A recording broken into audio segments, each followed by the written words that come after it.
우리 주님의 놀라운 평화가 여러분의 심령과 가정과 일터 위에 흘러 넘치시기를 축복드립니다.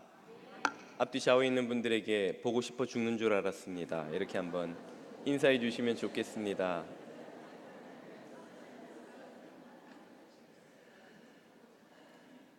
오늘은 광복 73주년, 교회 창립 46주년을 기념하는 기념주일입니다.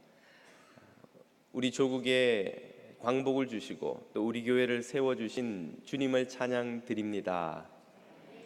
오늘 설교는 절기에 맞추지는 않았습니다. 참고해 주시고요. 먼저 하나님의 말씀을 함께 읽겠습니다. 마태복음 6장 19절로부터 34절까지입니다. 마태복음 6장 19절부터 34절까지입니다. 자매님과 형제님들이 한 절씩 읽겠습니다. 너희를 위하여 보물을 땅에 쌓아두지 말라. 거기는 좀과 동록이 해하며 도둑이 구멍을 뚫고 도둑질하느니라. 오직 너희를 위하여 보물을 하늘에 쌓아두라. 거기는 좀이나 동록이 해하지 못하며 도둑이 구멍을 뚫지도 못하고 도둑질도 못하느니라. 내 보물 있는 그곳에는 내 마음도 있느니라. 눈은 몸의 등불이니 그러므로 내 눈이 성하면 온몸이 밝을 것이요 눈이 나쁘면 온몸이 어두울 것이니 그러므로 내게 있는 빛이 어두우면 그 빛이 얼마나 더하겠느냐. 한 사람이 두 주인을 섬기지 못할 것이니 혹이를 미워하고 저를 사랑하거나 혹이를 중히 여기고 저를 경히 여김이라. 너희가 하나님과 재물을 겸하여 섬기지 못하느니라. 그러므로 내가 너희에게 이르노니 목숨을 위하여 무엇을 먹을까 무엇을 마실까 몸을 위하여 무엇을 입을까 염려하지 말라. 목숨이 음식보다 중하지 아니하며 몸이 의복보다 중하지 아니하냐. 공중의 새를 보라. 심지도 않고 거두지도 않고 창고에 모아들이지도 아니하되 너희 하늘 아버지께서 기르시나니 너희는 이것들보다 귀하지 아니하냐. 너희 중에 누가 염려함으로 그 키를 한 자라도 더할 수 있겠느냐. 또 너희가 어찌 의복을 위하여 염려하느냐. 들의 백합화가 어떻게 자라는가 생각하여 보라. 수고도 아니하고 길쌈도 아니하느니라. 그러나 내가 너희에게 말하노니 솔로몬의 모든 영광으로도 입은 곳이 이 꽃 하나만 갖지 못하였느니라. 오늘 있다가 내일 아궁이에 던져지는 들풀도 하나님이 이렇게 입히시거든 하물며 너희일까 보냐. 믿음이 작은 자들아. 그러므로 염려하여 이르기를 무엇을 먹을까 무엇을 마실까 무엇을 입을까 하지 말라. 이는 다 이방인들이 구하는 것이라. 너희 하늘 아버지께서 이 모든 것이 너희에게 있어야 할 줄을 아시느니라. 그런즉 너희는 먼저 그의 나라와 그의 의를 구하라. 그리하면 이 모든 것을 너희에게 더하시리라. 그러므로 내일 일을 위하여 염려하지 말라. 내일 일은 내일이 염려할 것이요 한날의 괴로움은 그날로 족하니라. 아멘. 영상을 하나 같이 보시죠.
짐 캐리가 주연한 에이스 벤츄라, 라이어, 브루스 올마이티 이런 영화들을 아시는지요?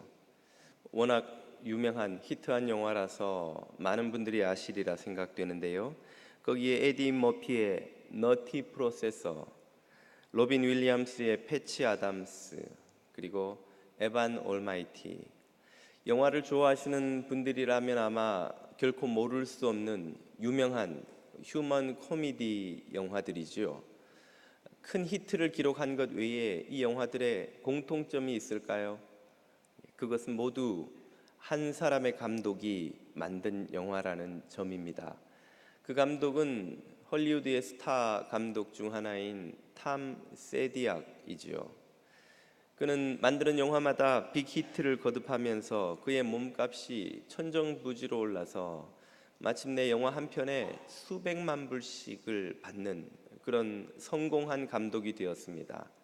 그 결과 그는 대저택에서 살며 이름만 들으면 알만한 고급 자동차들을 차고에 넣어두고 몇 달씩 하와이에서 자가용 비행기를 타고 날아가 휴가를 즐기는 미국 사람들이 그야말로 참 부러워하는 그런 성공적인 삶을 살게 되었죠. 평소에도 인생의 의미에 대한 의미를 추구하는 영화를 꾸준히 만들어 온 그였지만 어느 날 산악 자전거를 타다가 떨어져서 뇌진탕을 일으켜 그 삶의 죽음의 고비를 가까스로 넘기는 경험을 하게 됩니다. 그 이후 그는 자신의 삶을 돌아보며 자신의 삶의 가치가 무엇인지를 진지하게 고민하기 시작했는데요. 그 결과 이 세상이 망가져 있으며 자신은 그 망가진 세상이 강요해온 그 규칙을 따라 살아온 삶이었다는 것을 깨닫게 됩니다. 그는 자신을 돕는 자기보다 훨씬 고생을 많이 하는 그 영화계의 스태프들이 자신은 수백만 불을 받는 동안 최저 생계도 해결하지 못하여 고생하는 것을 보면서 무엇인가가 잘못되어 있다는 것을 느낍니다.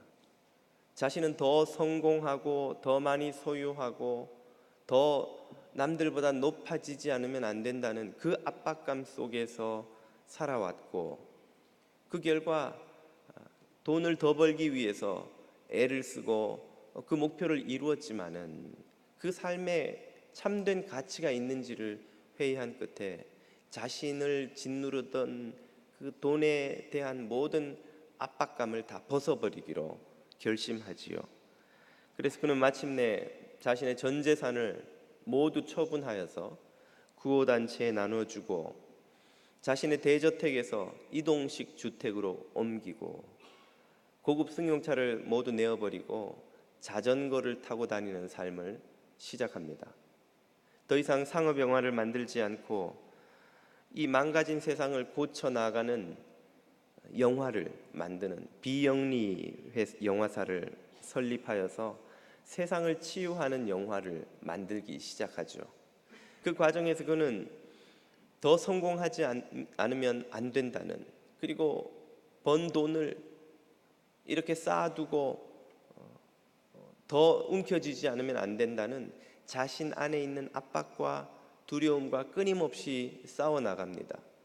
그 과정들을 자신의 책 두려움과의 대화에서 소개를 하고 있죠. 아마 이 책을 한번 읽어보시면 그가 어떤 과정을 거쳐서 무엇을 깨달아 이런 실천을 하게 되었는지를 아실 수가 있을 텐데요. 오늘 아마 저와 여러분 중 대부분은 탐 세디악과 같이 큰 돈을 벌 일도 없을 것이고 그가 한 것처럼 우리의 전 재산을 다 팔아 처분해야 한다는 것을 말씀드리는 것도 물론 아닙니다. 오늘 이 이야기를 먼저 들려드리는 이유는 그가 누렸던 돈으로부터의 자유를 우리도 누릴 수 있다는 점을 말씀드리기 위함이죠.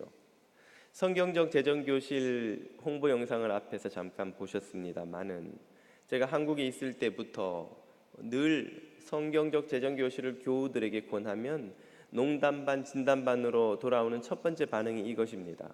목사님, 그 과정을 공부하면 부자 될 수 있나요? 돈 많이 버는 법을 가르쳐 줍니까? 그건 안 가르쳐 줍니다. 그러면 그 과정에서는 뭘 배웁니까? 돈으로부터 자유를 얻는 법을 배웁니다.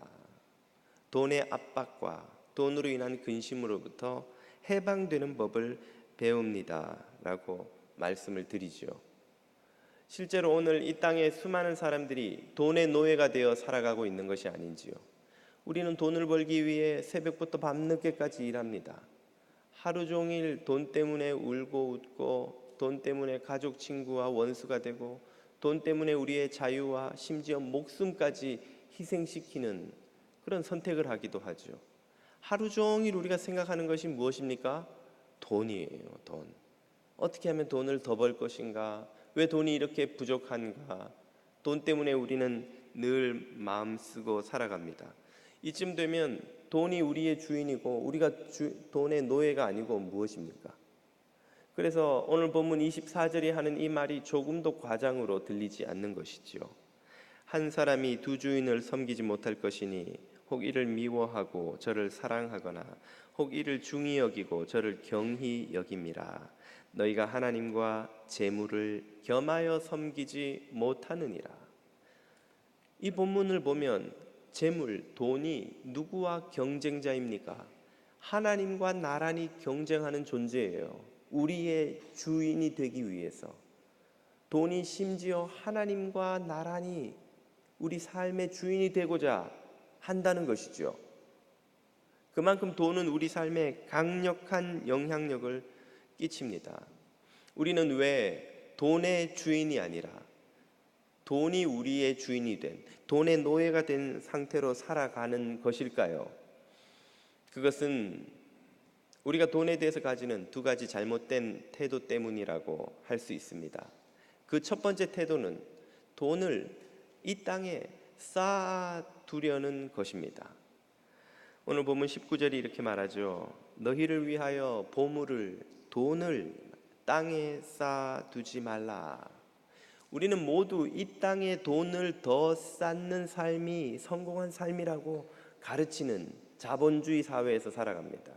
그 어떤 자본주의 사회보다도 더욱더 노골적으로 어떻게든 돈을 벌고 돈을 많이 쌓고 그 쌓은 것을 쓰며 누리며 살아가는 삶을 추앙하고 떠받드는 이 미국이라는 사회에서 살아가지요.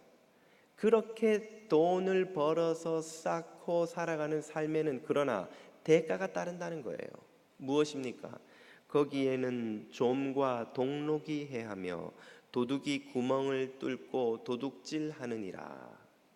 좀은 옛날 옷에 이 구멍을 내는 좀벌레를 말하는 것이죠. 요즘이야 뭐 남아도는 게 옷이지만 옛날에는 옷 한 벌 한 벌이 큰 재산이었습니다. 가난한 서민들에게. 그 옷에 구멍을 내는 것은 옷을 못 쓰게 만드는 것이겠죠. 동록은 구리 동전에 쓰는 녹을 말합니다. 요즘은 정부가 새겨놓은 숫자가 그 동전의 가치를 결정하지만 옛날에는 금, 은, 동, 귀한 광물로 만든 동전으로 그 동전의 무게가 동전의 가치를 결정했습니다. 그러므로 녹이 슬어서 그 동전이 점점 가벼워지는 것은 돈이 축난다는 걸 의미하는 것이죠. 그렇게 자연적으로 좀과 동록이 우리의 재산을 축내지 않더라도 또 누가 있습니까? 호시탐탐 벌어놓은 돈을 훔쳐가려는 도둑들, 사기꾼들, 온갖 협잡꾼들.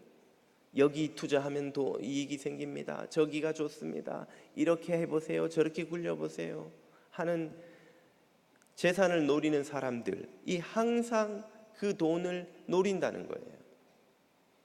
바로 이런 문제 때문에 우리는 무엇을 하지 않으면 안 됩니까? 그 돈을 지키기 위해 또 돈을 써야 돼요. 금고를 사야 되고 경호원을 부려야 되고 그 돈을 안전하게 투자할 수 있는 곳을 찾아야 되고 신경 써야 되고 주식에다가 부동산에다가 펀드에다가 여기저기 분산 투자해 놓아야 되고 그 부동산이 오르는지 떨어지는지 주식이 오르는지 내리는지를 늘 신경 써 주목해야 되고 적절한 때 또 빼서 딴 데 넣어야 되고 그 돈을 지키느라고 불철주야 우리는 또 잠을 못 자는 거예요. 돈을 벌 때는 버느라고 잠 못 자고 벌어놓은 돈은 지키느라고 잠 못 자고 또 그 돈 때문에 우리는 가족, 친구, 친지들, 이웃과 원수가 되기도 하죠. 여러분, 복권에 당첨되면 제일 먼저 하는 일이 뭡니까? 먼저 복권 찾으러 가면 비밀을 지키라고 그래요. 그런데 열이면 열 비밀 지키는 사람이 없습니다. 일단 입이 근질근질해서 가만히 있을 수가 없고, 혹 본인이 비밀을 지키더라도 그 생활이 바뀌기 때문에 거의 들통이 난다는 거예요. 그리고 그 사람들이 거의 열이면 아홉이 선택하는 선택은 이사를 가는 것입니다. 왜입니까?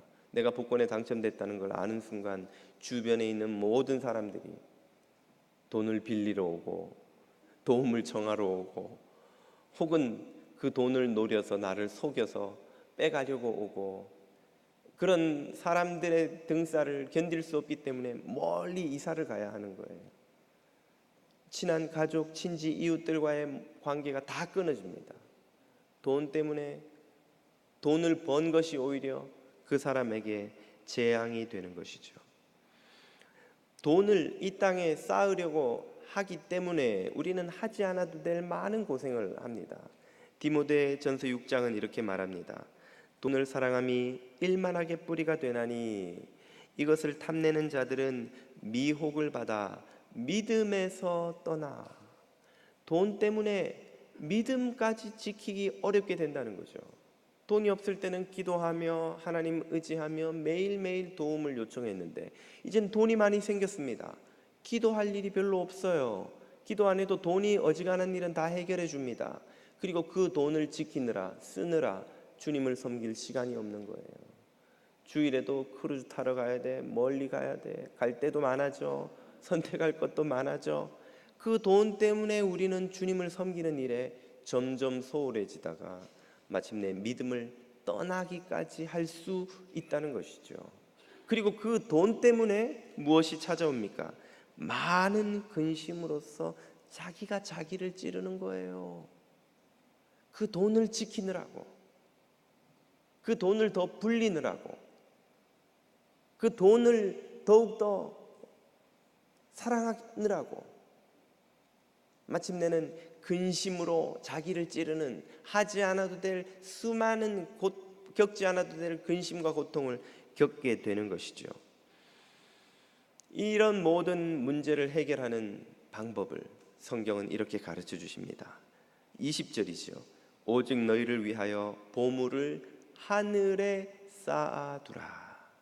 돈을 쌓기는 쌓되 이 땅에 쌓아두지 말고 하늘에 쌓아두라는 거예요. 왜 하늘에 쌓아두라고 합니까? 거기는 좀이나 동록이 구멍을 내지 빼가지 못해요. 도둑이 구멍을 뚫지도 못하고 도둑질도 못하느니라. 축날 걱정이 없습니다. 뺏길 걱정이 없어요. 훔쳐갈 걱정이 없어요. 그래서 우리의 마음이 어떻게 됩니까? 근심 걱정을 안 해도 돼요. 편안합니다. 마음이 편안해요. 하늘에 쌓아두면 마음의 근심 걱정도 없어지고 편안해지고, 무엇보다 하늘에 투자한 그 돈은 계속해서 엄청난 이자가 붙어요. 끊임없이 붙습니다. 언제까지? 영원토록. 하늘에 사둔 부동산은 계속 오릅니다. 이건 모기지 낼 것도 없이 계속 올라요. 하늘에 사둔 주식은 떨어지는 법이 없습니다. 하나님 나라는 망하지 않아요, 여러분. 어떤 건강한 회사도 결국은 망하지만 하나님 나라는 망하지 않는 줄 믿으시기 바랍니다. 하나님 나라는 망하지 않지만 거기 투자하기는 좀 꺼려지는 게 사실이죠. 하나님 나라는 망하지 않지만 그 돈은 이 땅에 투자하고 싶은 게 우리들 마음이 아니던가요? 하늘에 투자하면 그것이 참으로 복이 되는 것을 21절이 이렇게 말해줍니다. 내 보물이 있는 그곳에 내 마음도 있느니라. 우리가 땅에 투자를 하면 우리의 마음도 땅에 들러붙습니다. 땅의 근심과 염려가 우리의 마음을 짓눌러요. 그러나 하늘에 투자하면 하늘의 평화와 기쁨이 우리의 마음을 채웁니다. 하늘에 투자한다는 게 무슨 뜻입니까? 선교와 구제에 하나님 나라와 이웃을 섬기는 데 쓰는 것이겠지요.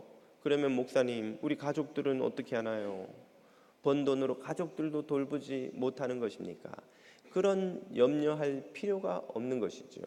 탈무드는 이웃사랑, 구제의 제1의 대상을 바로 가족이라고 말합니다. 나 외에 모든 이가 가족인데, 모든 이가 이웃인데 내 가족이 그 첫 번째 이웃인 거예요. 그래서 디모데전서 5장 8절도 이렇게 말하죠. 누구든지 자기 친족, 특히 자기 가족을 돌보지 아니하면 믿음을 배반한 자요 불신자보다 더 악한 자니라. 하나님 나라를 위해 하늘에 우리의 돈을 쌓아두어도 이 땅에서 복되게 살아가는 데는 아무 이상이 없습니다. 오히려 더 복되게 살아갈 수 있다는 거예요. 저와 여러분은 돈을 어디에 쌓고 있는지요? 땅에 쌓지 말고, 그래서 온갖 하지 않아도 될 고생과 염려에 시달리지 말고 하늘에 쌓는 주님의 자녀들이 되시기를 축복드립니다. 돈에 대해 가지는 두 번째 잘못된 태도는 그 돈 때문에 우리가 늘 염려한다는 것입니다. 본문 25절이 이렇게 말하죠. 그러므로 내가 너희에게 이르노니 목숨을 위하여 무엇을 먹을까, 무엇을 마실까, 몸을 위하여 무엇을 입을까 염려하지 마라. 우리는 늘 염려하잖아요. 오늘 점심은 뭐 먹지? 옷장을 열어보고는 입을 옷이 없어. 이 돈이 없으면 어떡하지? 직장을 잃으면 어떡하지? 비즈니스가 안 되면 어떡하지? 우리 아이가 좋은 잡을 얻지 못하면 어떡하지? 원하는 학교에 가지 못하면 어떡하지? 우리는 매사에 염려합니다. 예수님은 그런 염려를 버리라는 거예요. 염려하지 않는다는 것은 물론 학생이 공부를 하지 않아도 된다거나 직장인이 비즈니스맨이 열심히 일하지 않아도 된다는 뜻을 의미하는 것은 아니죠. 우리는 열심히 공부하고 열심히 일하고 열심히 비즈니스 하되 그 모든 것의 결과를 주님께 다 맡기라는 거예요. 그것 때문에 염려하며 인생을 낭비하지 말라는 거예요. 왜입니까? 첫째는 염려해봐야 소용이 없기 때문이에요. 27절 너희 중에 누가 염려함으로 그 키를 한 자라도 더 할 수 있겠느냐. 제가 염려한다고 이 180인 키가 181cm라도 되겠어요? 믿으시기 바랍니다. 염려한다고 키가 커지지 않는 것처럼 염려한다고 비즈니스가 더 잘 되는 게 아니라는 거예요. 염려 안 한다고 안 되는 것도 아니라는 거예요. 하나님께서 우리의 삶을 돌보심으로 우리가 염려를 하든 안 하든 하나님은 그 삶을 지키십니다. 오히려 염려하면 비즈니스가 더 안 돼요. 왜입니까? 염려하면 우리의 시야가 좁아집니다. 근심으로 시야가 좁아지면 잘못된 판단을 하게 돼요. 하지 않아도 될 실수를 하게 됩니다. 그러면 비즈니스가 더 안 되는 것이죠. 소용이 없으니까 염려하지 말라고 하시고, 그보다 더 중요한 이유는 아버지께서 우리를 먹여주고 계시기 때문이라는 것입니다. 본문 30절을 보십시오. 오늘 있다가 내일 아궁이에 던져지는 들풀도 하나님이 이렇게 입히시거든 하물며 너희일까 보냐 믿음이 작은 자들아. 들의 풀도 입히시고 하늘의 새도 먹이시는 그 하나님 아버지가 너희들을 먹여주시지 않겠느냐, 그걸 못 믿겠느냐 이 말이에요. 여러분, 지금까지 우리는 어떻게 살아왔습니까? 태어날 때 종잣돈 들고 태어나신 분 계세요? 태어날 때 무슨 집문서 들고 태어나신 분 계십니까? 간혹 부모님을 잘 만나면 그런 경우도 있지만 우리는 다 빈손으로 왔는데 지금까지 잘 먹고 잘 살았잖아요. 세계에서 가장 풍요로운 나라에서 말할 수 없는 복을 누리며 살잖아요. 우리 아버지 세대, 어머니 세대가 한국에서 겪었던 어려움과 형편을 생각하면 지금 우리가 살아가는 건 그야말로 기적 같은 삶이 아닙니까? 누구의 은혜로 지금까지 왔습니까? 하나님의 은혜로 온 거예요. 앞으로도 하나님께서 우리의 삶을 지켜주실 줄 믿으시기 바랍니다. 그걸 못 믿으니까 염려하는 거예요. 그리고 그 염려를 하나님의 입장에서는 얼마나 안타까운 일이냐는 것이죠. 저희 평화가, 저희 사랑이, 진리가 밤에 잠을 안 잔다고 생각을 해보십시오. 니네 왜 안 자니? 엄마, 내일 아침에 먹을 거 있어? 우리 내일 아침에는 먹을 게 없으면 어떡하지? 얼마나 엄마 아빠 마음이 답답하고 안타깝겠어요. 2차 세계대전이 벌어졌을 때 유럽에서 많은 전쟁고아들이 생겼습니다. 아이들이 엄마 아빠를 잃고 이 정부가 운영하는 보호소에 오기까지 막 구사일생으로 다니면서 많이 굶었어요. 그러다 보니까 정부의 보호소에 들어와서도 아이들이 그 불안함을 못 이기는 거예요. 저녁을 잘 먹고도 밤에 잠을 안 자요. 그래서 보호하는 그 선생님들이 가서 아이들을 만나보니까 왜 안 자냐고, 내일 아침에 먹을 게 있는지 걱정이 돼서 잠이 안 온다는 거예요. 그래서 보호소 원장이 같이 스태프들과 의논한 끝에 다음날 아침에 먹을 빵을 창고에서 꺼내서 미리 다 한 덩이씩 아이들에게 줬다는 거예요. 그러니까 그 아이들이 그걸 가슴에 품고 잠이 들더라는 겁니다. 내일 아침에도 먹을 게 있구나.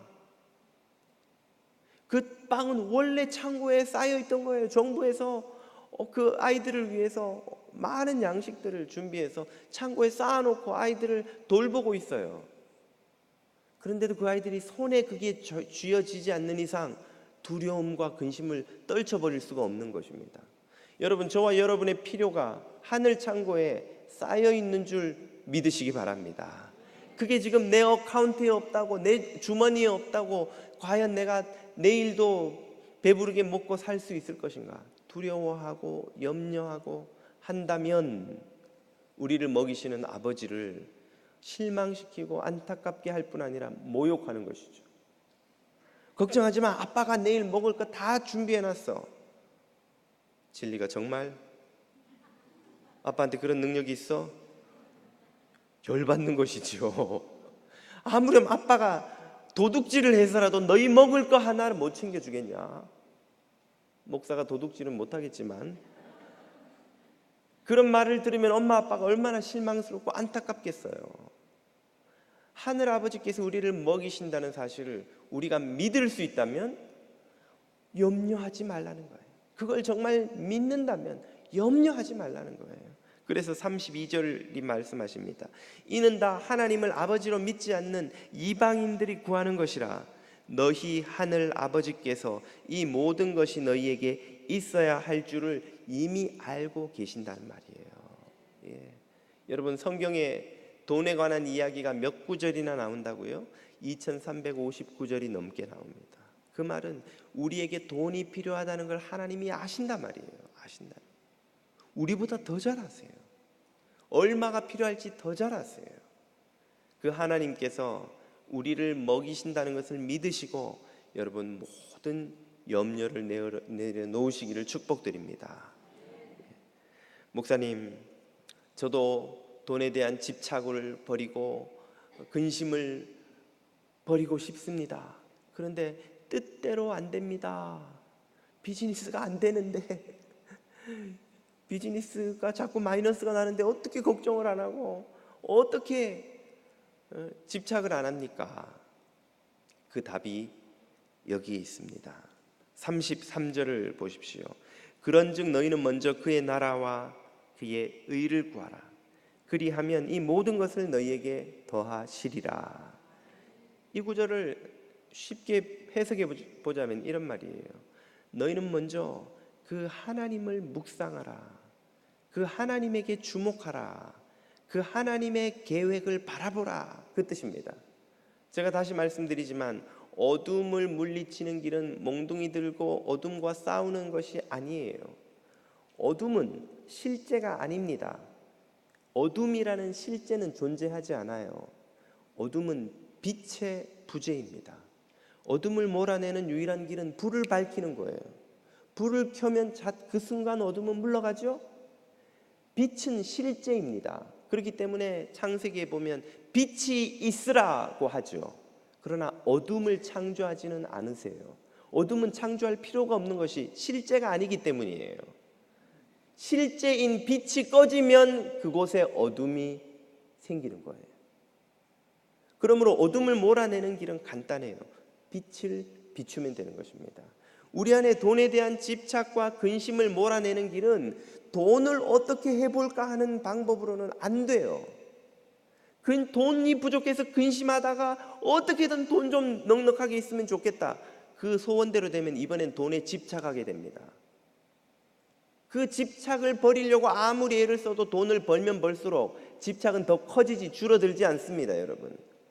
앞에서 너희가 하나님과 재물을 겸하여 섬길 수 없느니라고 말할 때 그 재물의 원어는 맘몬이에요. 맘몬은 가난한 사람들이 섬기던 돈의 신을 가리키는 용어입니다.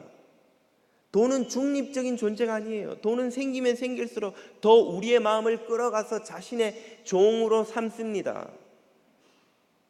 돈과 싸워서는 돈을 이길 수 없어요. 돈과 대항해서는 돈에 대한 집착으로부터도 근심으로부터도 벗어날 수가 없어요. 여러분, 하얀 코끼리를 생각하지 마십시오. 말하는 순간 여러분의 마음속엔 하얀 코끼리가 떠오르죠. 아무리 하지 말라고 해도 안 되는 거예요. 하얀 코끼리를 생각하지 않는 유일한 방법은 하얀 기린을 생각해 보세요. 까만 코끼리를 생각해 보세요. 다른 대체물이 그 자리를 채우는 수밖에 없는 거예요. 우리 안에 있는 돈에 대한 집착과 근심을 내려놓는 유일한 방법은 돈이 주는 것보다 더 큰 참된 능력, 구원을 주시는 능력이신 하나님, 참된 풍요를 주시는 하나님, 참 아름다우신 하나님을 우리 마음에 채우는 것입니다. 하나님을 묵상하는 사람, 늘 하나님에게 주목하는 사람이 아니고서는 그 맘몬신을 우리의 마음에서 밀어낼 길이 없어요. 오직 하나님을 주목하는 사람은 광야에 있든지 아둘람 굴에서 생명을 잃을 고비를 넘겨가며 쫓겨다니는 삶을 살든지 거친 들풀을 먹으며 생계를 겨우겨우 이어가든지 하나님을 마음에 묵상하는 사람은 여호와는 나의 목자시니 내게 부족함이 없으리다라고 고백할 수 있게 되는 것입니다. 다윗의 그 시편은 왕궁에서 한 노래가 아니에요. 광야에서 사울에게 쫓겨다니며 언제 칼 맞아 죽을지, 창에 찔려 죽을지, 제대로 된 음식도 먹지 못하며 광야의 들풀로 들짐승들을 잡아 겨우겨우 목숨을 이어가고 있을 때에 다윗이 하는 고백입니다. 이렇게 힘들고 이렇게 어렵고 이렇게 가난한데도 다윗의 마음은 여호와로 충만한 거예요. 그 풍요로우시며 그 아름다우시며 그 매혹적이신 여호와로 인해 충만한 거예요. 그러자 그 하나님으로 인하여서 여호와는 나의 목자시니 내게 부족함이 없으리다 라는 고백이 비로소 나오는 거죠. 그 하나님으로 채워 있지 않는 한 돈을 아무리 벌어보세요. 남는가? 벌어도 부족해요. 쌓아도 불안합니다. 돈이 없을 때는 돈이 생기면 불안이 사라질 것 같지만 돈이 생기면 그 돈 때문에 더 불안해요. 이 돈을 어떻게 지키지? 하나님이 아니고서는 답을 얻을 수가 없는 것이죠. 러시아의 대문호 톨스토이를 모르는 분은 안 계시리라 생각합니다. 그가 쓴 자서전인 참회록에 그가 51세 때의 고백이 나와요. 그맘때쯤 그는 안나 까레리나, 전쟁과 평화 등 이름만 대면 알만한 세계적인 작품으로 세계적 명성과 부를 손에 거머쥐었습니다. 이미 귀족의 아들로 태어나 별 부족할 것은 없었지만 그 작품의 성공으로 더 큰 부와 명성을 거머쥐었죠. 그러나 그는 자신의 삶이 언젠가는 죽음으로 끝나는 유한한 것이라는 사실을 묵상하면서 도대체 자신이 지금 이루고 있는 게 무슨 의미가 있는지 깊은 회의에 빠집니다. 그는 자신이 하나님의 가치가 아닌 세상이 자신에게 강요하는 가치를 쫓아서 쫓겨 살아온 것임을 깨닫게 되지요. 특별히 그가 몸담고 있던 그 러시아의 사교계에서의 가치가 자기를 지금까지 압박해 왔다는 걸 깨닫습니다. 그 가치를 그는 설명하기를 야망, 권력, 부러움, 섹스, 오만, 분노, 복수를 존중하는 문화였다고 쓰고 있습니다. 야망을 가지고 성공을 하고 권력을 쟁취하고 남들이 다 부러워하는 자리에 올라가고, 또 거기서는 오만한 것이 가치였다는 거예요. 오만해야 거기선 대접을 받는다는 거예요. 거기서 겸손하고 낮은 자세를 취하면 무시당하고 이용당하고 멸시당한다는 거죠. 여러분, 오만은 교회에서 아주 배척하는 가치가 아닙니까? 오만이 존중받는 가치인 세상에 있는가? 있습니다. 있을 뿐 아니라 많이 있어요. 교회 밖에서 잘 겪어보지 못하신 분들은 의심하실 수도 있겠습니다만, 심지어 교회 안에서도 오만이 가치인 곳이 있어요. 특정 지역이나 교회를 폄하하려는 의도는 전혀 없습니다. 제가 한국에 있을 때 섬기던 교회에서 강남으로 이사를 가서 모 대형 교회 출석한 한 교우께서 하시는 말씀이에요. 교회 이름을 대면 다 아시니까 안 하겠습니다. 목사님, 여기 적응이 안 됩니다. 왜 그러세요? 교회 교인들이 아침에 테니스 치는 모임이 있어서 가면 테니스를 치고 나면 다 같이 식사를 하는데 그 자리에서 나누는 대화가 1년 내 똑같다는 거예요. 무슨 대화하냐고. 우리 남편이 이번에 승진을 해서 연봉이 얼마가 늘었고, 우리 친정 오빠는 이번에 영전을 해서 정부 어느 부서로 갔고, 우리 사촌 오빠는 무슨 검사장이 돼서 뭐 했고, 계속해서 가족, 친지, 지인들이 성공해서 올라가는 이야기를 계속 나눠야 된다는 거예요. 그 이야기를 안 하고 가만히 있으면 무시당한다는 거예요. 자기는 나눌 이야기도 없지만 하고 싶지도 않고, 그래서 할 말이 없어서 가만히 있으니까 여기서 바보가 되는, 목사님 여기서 바보가 됐어요. 저는 뭔가 이야기해야 되는데 자랑할 거리도 없고, 근데 끊임없이 그런 이야기를 나눈다는 거예요. 세상에서는 이 셰익스피어가 말하는 그런 가치를 추구하는 곳이 많습니다. 성공, 권력, 쟁취, 부, 끊임없는 상승, 이 가치고, 오만해야 대접받고 겸손하면 무시당하고 멸시당하는 그런 공동체가 있다는 거예요. 셰익스피어가 바로 그런 사교계에서 이때까지 살아온 삶을 돌아보면 내가 무엇하며 살았는가? 그는 이렇게 쓰고 있습니다. 자, 내게 사마리의 땅 6만 평 1000명의 농노 말 300마리가 있다고 치자. 우리에게 이런 것이 있으면 방금 말한 그런 공동체 가서는 말해야 되는 거예요. 우리 집에 땅이 뭐 몇만 평 정도 있습니다. 예. 아이고, 집이 몇 채 있는데, 아이고, 이번에 투자를 어디 했는데, 아이고, 주식 투자 소득이 이번에 뭐 몇 퍼센트, 아이고 벌었네. 얼마 되진 않아요. 이야기해야 되는 거예요. 그래서 어쨌다는 건가? 고골이나 푸시킨이나 셰익스피어나 몰리에르, 아니 세상의 모든 작가보다 더 유명하다고 치자. 그것이 내게 무슨 의미가 있단 말인가? 그는 자신의 50평생을 돌아보고 이때까지 자신이 추구하며 살아온 가치가 이 사교계에서 가르쳐온 성공, 남들보다 더욱더 뛰어나 인정받아 높아져 자랑거리가 있는 그런 삶이어야 한다는 이 압박감에 쫓겨 살아왔다는 것을 깨닫고 그 삶의 방향을 바꾸기로 결정합니다. 그리고 그가 살아가야 할 새로운 목표로 예수 그리스도의 가르침을 발견하게 되죠. 그는 빈농들을 위한 농민 학교를 설립하고 자신의 전 재산을 자선 사업을 위해 내어놓습니다.